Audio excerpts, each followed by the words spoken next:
Muy buenos días, feliz sábado, bendiciones para todos, un gozo grande verles de nuevo para continuar en esta ocasión con nuestra serie curso de formación teológica con la materia de Cristología. Esta sería la sección número 18. Con la 17 concluimos lo que tiene que ver con la divinidad de Cristo. No abarcamos, por supuesto, lo que necesitaríamos abarcar allí. Hay muchos textos, muchas preguntas que contestar, muchos textos que analizar, pero vamos a dejarlo por allí en cuanto a la serie se refiere, en lo que tiene que ver con la divinidad de Cristo. Sin embargo, vamos a estar subiendo, aparte de la serie de la materia de Cristología, algunos videos que tienen que ver con la divinidad de Cristo, porque como les menciono, nos quedan pendientes muchos tópicos. Los estaremos subiendo. Aparte, allí el título les irá indicando que tiene que ver con la divinidad de Cristo, pero estarían ya aparte de la serie. A partir de ahora, con el video número 18 o la sección número 18, estaríamos entrando en lo que es la naturaleza humana de Cristo, la humanidad del Salvador. Este es uno de los temas más profundos de la Biblia, quizá el tema más profundo de toda la Biblia. Y eso ya debe decirnos que vamos a entrar en algunos puntos que posiblemente no podamos llegarle al fondo, en el que queden algunas inquietudes que este servidor no pueda aclarar, porque no se han aclarado a través de los siglos, a pesar de que muchos especialistas en eso han dejado algunos materiales de orientación, información. Hay puntos, hay detalles que no hay cómo darle, cómo soltar ese nudo, porque tienen que ver con el tema más misterioso de toda la Biblia, que es Dios hecho hombre. Pero sí lo que necesitamos para nuestra salvación, para comprender cómo funciona nuestra salvación en el contexto de la encarnación de Cristo. Lo básico, lo que necesitamos entender para saber cómo ser salvos a través de la encarnación de Cristo, sí lo podemos entender. Así que ténganlo en mente, habrá muchas cosas que no la podremos captar del todo, pero sí lo que necesitamos entender se puede. Así como en el tema de la deidad o la divinidad de Cristo, hay muchos textos en la Biblia que tienen que ver con la naturaleza humana de Cristo, muchos textos y muchos tópicos. Nosotros en esta clase vamos casi que a centrarnos en dos textos y los demás que tendrán que ver también con la naturaleza humana de Cristo, que son muchos, vamos a irlos subiendo igual, aparte de la serie, porque si no, no terminamos nunca y tenemos que entrar en otras materias en el curso de teología. Vamos a centrarnos en dos textos en lo que tiene que ver con la naturaleza humana de Cristo. Uno de ellos es Romanos 8, 3 y 4.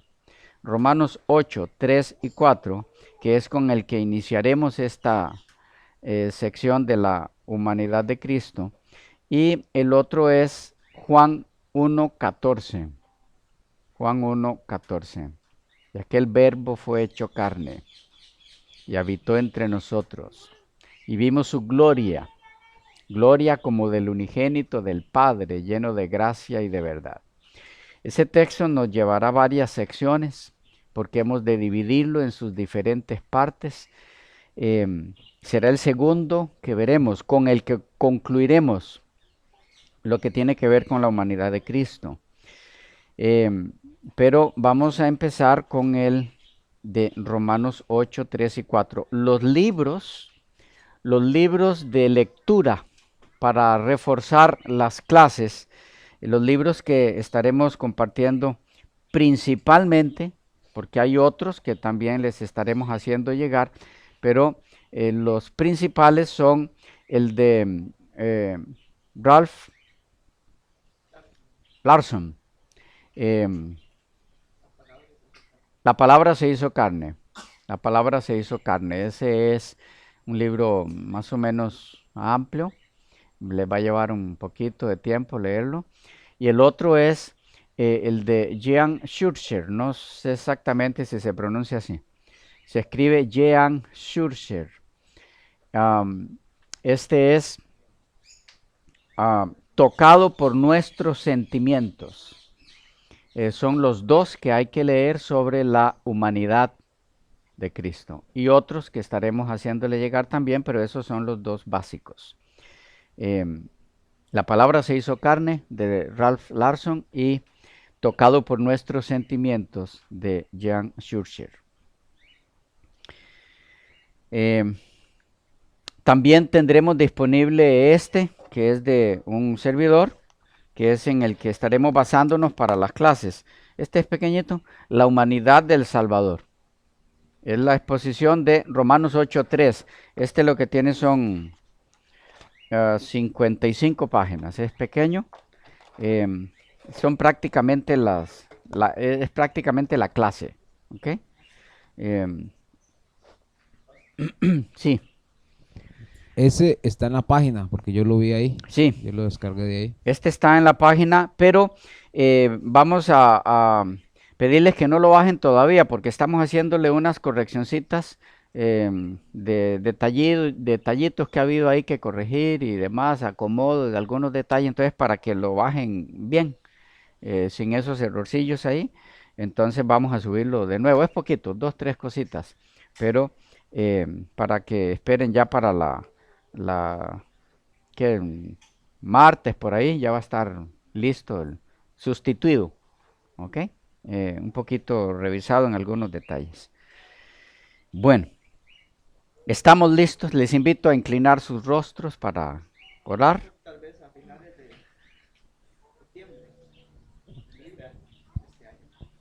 O sea, que el libro va a estar a finales de septiembre, por los que están viendo el video, que no lo van a ver tal vez el martes. Entonces, a finales de septiembre ya el libro va a estar corregido en la página.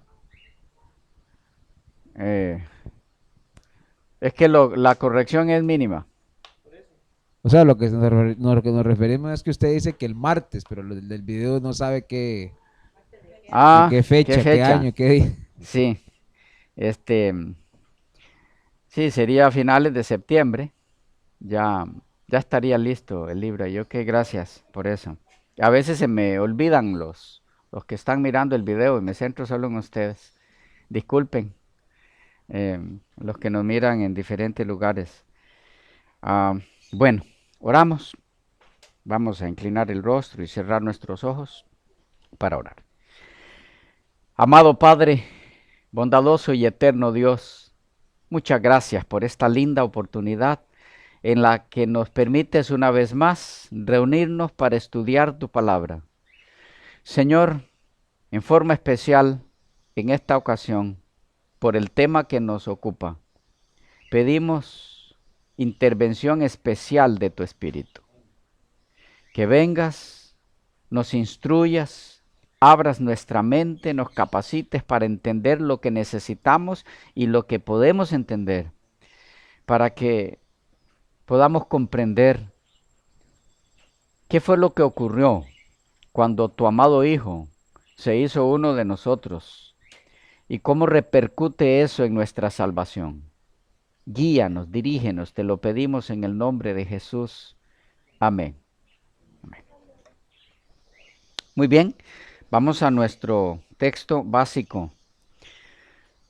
Romanos 8, 3 y 4. Romanos 8, 3 y 4.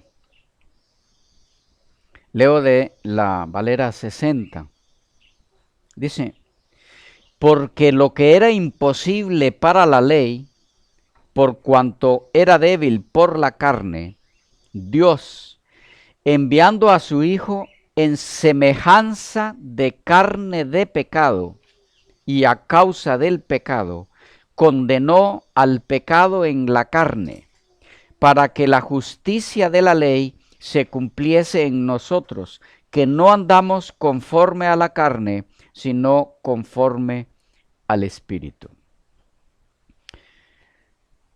En los dos textos que utilizaremos como base para estas secciones de la humanidad de Cristo, el propósito principal sería, al estudiarlos un poquito detenidamente, a descubrir juntos qué naturaleza humana fue la que tomó nuestro Señor al hacerse hombre. Hay mucha discusión sobre esto. No vamos a entrar en todos esos detalles, pero sí en la mayoría, porque el tema es muy amplio. La pregunta que trataremos de contestar en todas estas secciones juntas de la humanidad de Cristo es: ¿qué tipo de naturaleza humana fue la que Jesús tomó al hacerse hombre? ¿Ok? Esperamos cumplir con ese objetivo. Para ello, iniciemos entonces con el breve análisis de este texto, que es uno de los fundamentales en este tema. Leámoslo de nuevo y les animaría que lo podamos memorizar, ¿ok? Que podamos memorizarlo. Dice, porque lo que era imposible para la ley, por cuanto era débil por la carne, Dios, enviando a su Hijo en semejanza de carne de pecado, y a causa del pecado, condenó al pecado en la carne, para que la justicia de la ley se cumpliese en nosotros, que no andamos conforme a la carne, sino conforme al Espíritu. ¿Qué tenemos en este texto entre muchas otras cosas que hay ahí? Vamos por parte y lo iremos descubriendo. Hay joyas preciosas en este versículo, joyas. Vamos por partes. Dice, lo que era imposible para la ley. ¿Qué es lo que era imposible para la ley? El texto dice que condenar al pecado en la carne. Condenar al pecado en la naturaleza nuestra. Proporcionar al hombre poder moral para obedecer sus requerimientos y así condenar al pecado en la carne. Esto, dice el texto, era imposible para la ley. Es que, aunque dada por Dios, la ley no puede proporcionar al hombre poder moral para obedecer sus requerimientos. Es muy importante que captemos esto. Repito, aunque fue dada por el Señor, la ley en sí no puede proporcionar al hombre poder moral para obedecer sus requerimientos, los de la ley. La ley no tiene ningún poder para proporcionarnos capacidad para obedecerla a ella. El texto dice, eso era imposible para la ley. Pero Dios ha actuado en favor del hombre. Dios ha hecho que la ley, debilitada por la carne, ya vamos a ver qué quiere decir eso, dice por cuanto era débil por la carne, pero Dios ha hecho que la ley, debilitada por la carne, Dios ha hecho lo que esa ley no podía hacer. ¿Cómo? Dice el texto que enviando a su Hijo en semejanza de carne de pecado, hizo lo que esa ley no podía hacer, que era condenar al pecado en la carne. Dice, lo que era imposible para la ley por cuanto era débil por la carne, Dios enviando a su Hijo en semejanza de carne de pecado, condenó al pecado en la carne. Es decir, la carne era el dominio en el que el pecado reinaba. Era el reino del pecado, la carne. En su encarnación, Cristo invadió el trágico dominio del pecado. Su reinado, Jesús lo invadió, el reinado del pecado, que era la carne, o que estaba en la carne, que se centraba en la carne, Dios lo invadió y condenó al pecado allí donde estaba atrincherado, en ese su reino que era la carne. Cristo invade su reino y condena al pecado allí donde estaba en su propio reino, que era en la carne. Vamos captando.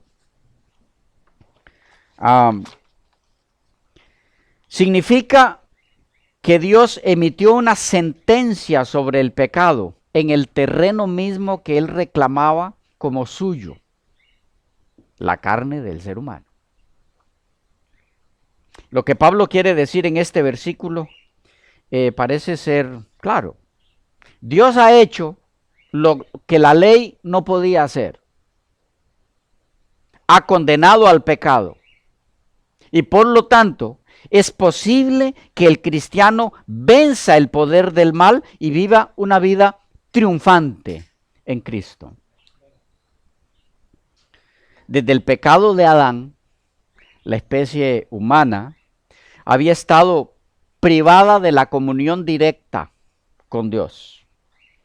El trato entre el cielo y la tierra, entonces ahora se había realizado por medio de Cristo, porque se había roto la relación. Pero ahora que Jesús había venido, el texto dice, en semejanza de carne de pecado, el Padre mismo habló. Es decir, toda comunicación entre Dios y el hombre después del pecado era a través de Cristo, ha sido a través de Cristo. Pero cuando el Hijo de Dios se encarnó, Dios, el Padre mismo, habló. No sé si captan la diferencia. El verbo que se hizo carne, eso vamos a verlo en el otro texto, es la palabra de Dios. Verbo es palabra. La Biblia es la palabra escrita de Dios. El verbo es la palabra encarnada.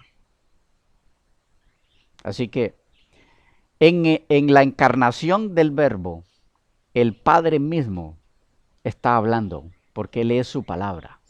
El verbo es la palabra del Padre.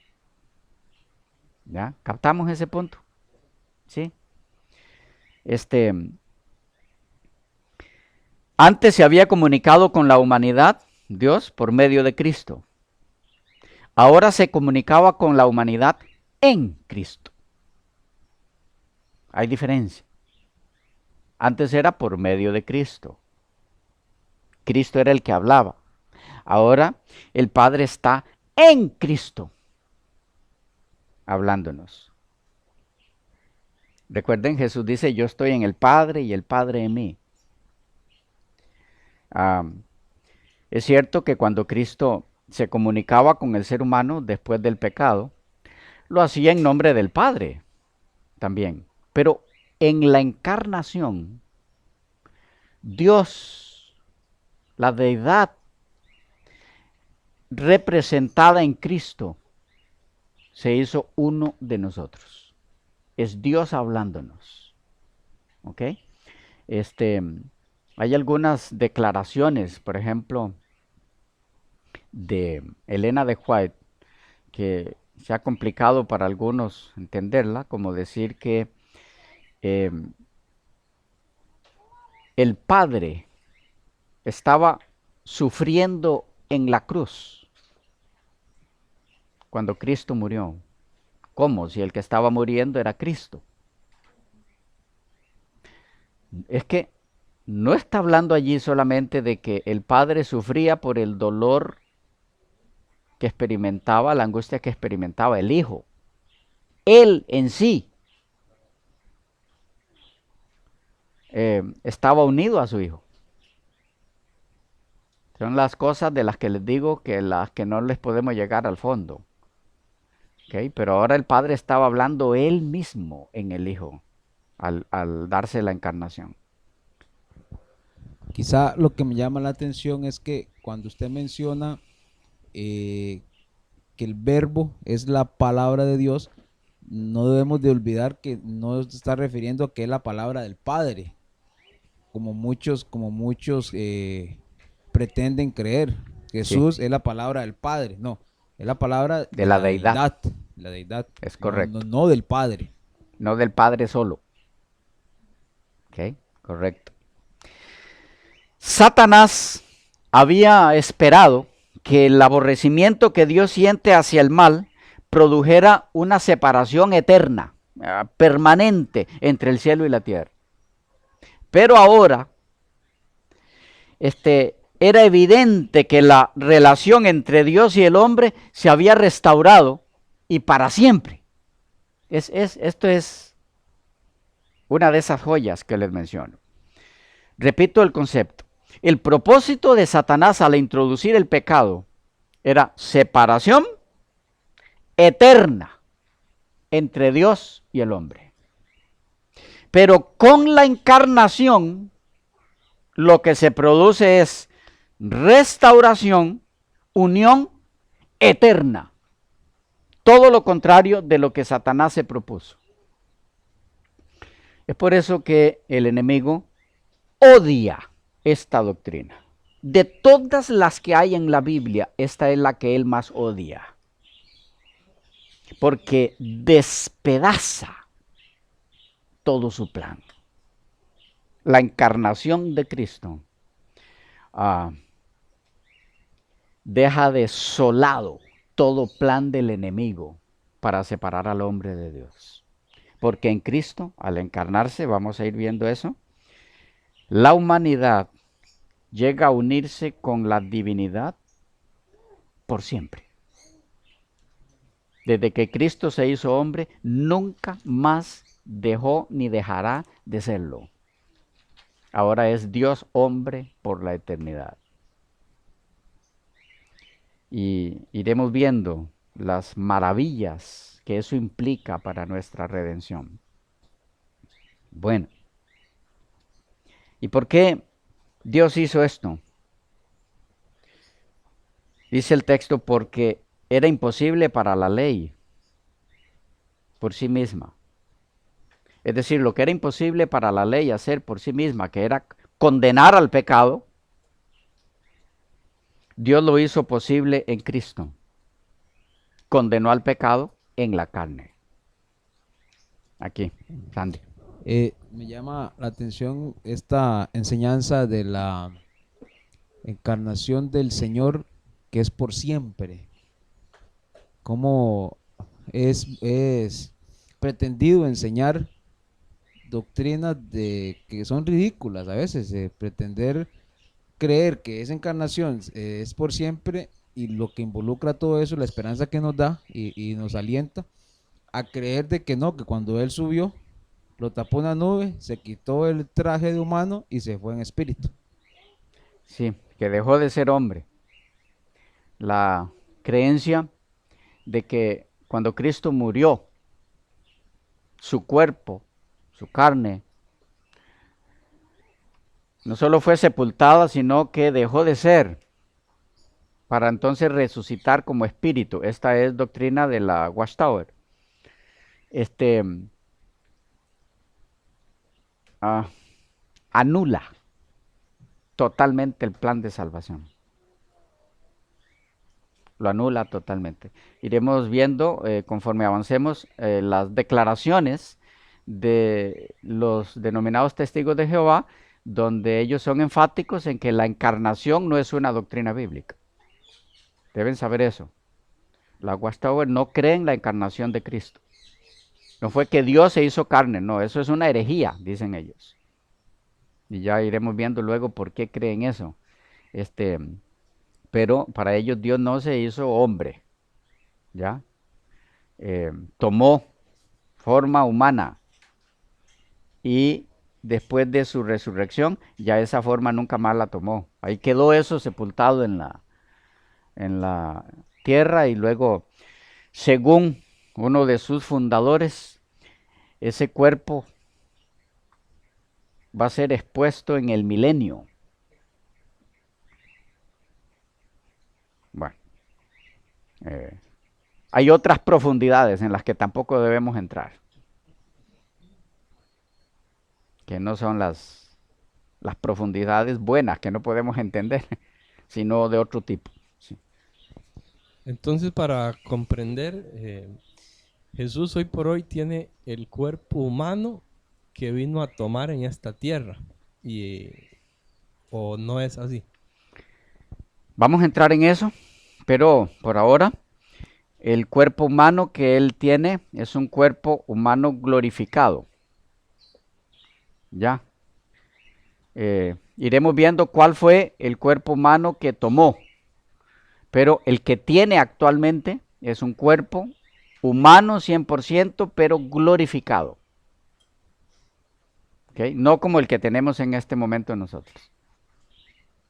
Sí, tal vez en base a el cuerpo que tenía, por ejemplo, Adán.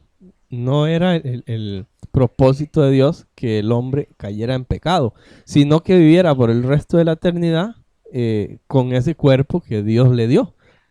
Sí, pero es que tampoco es hablando de tu pregunta, tampoco el que tiene actualmente Cristo es el de Adán antes de la caída, es superior, que es el que tendrán los redimidos. La naturaleza humana que tendrán los redimidos es superior a la que tenía Adán antes de la caída. Ya iremos viendo por qué y las bases para eso. ¿Ya?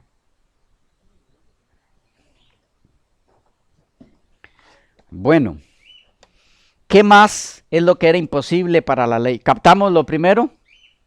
¿Sí? ¿Qué era imposible para la ley? Condenar al pecado en la carne. ¿Cómo se condenaba el pecado en la carne? Demostrando que no tiene razón de ser.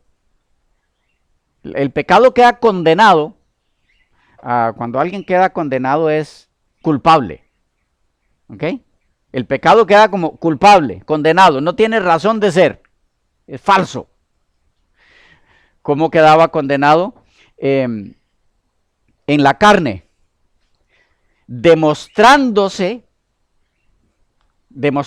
que ese pecado no tenía por qué existir, que la ley de Dios se puede obedecer, que no hay excusa para no obedecerla. La ley en sí misma, es lo primero que dice este versículo, no tenía poder para lograr en el hombre que demostrara eso. Entonces, Dios envió a su Hijo para condenar al pecado en la carne, para demostrar que la ley sí se puede obedecer. ¿Ya? Y no solamente demostrarlo, sino para darle al hombre el poder para obedecerla. La ley no podía ni condenar al pecado, ni darle al hombre el poder para obedecerla a ella. No podía hacerlo porque la ley no es alguien. La ley es algo. Entonces vino alguien para condenar al pecado en la carne. Ya iremos viendo todas las implicaciones de eso. Se nos fue el tiempo. Continuamos en la próxima sección.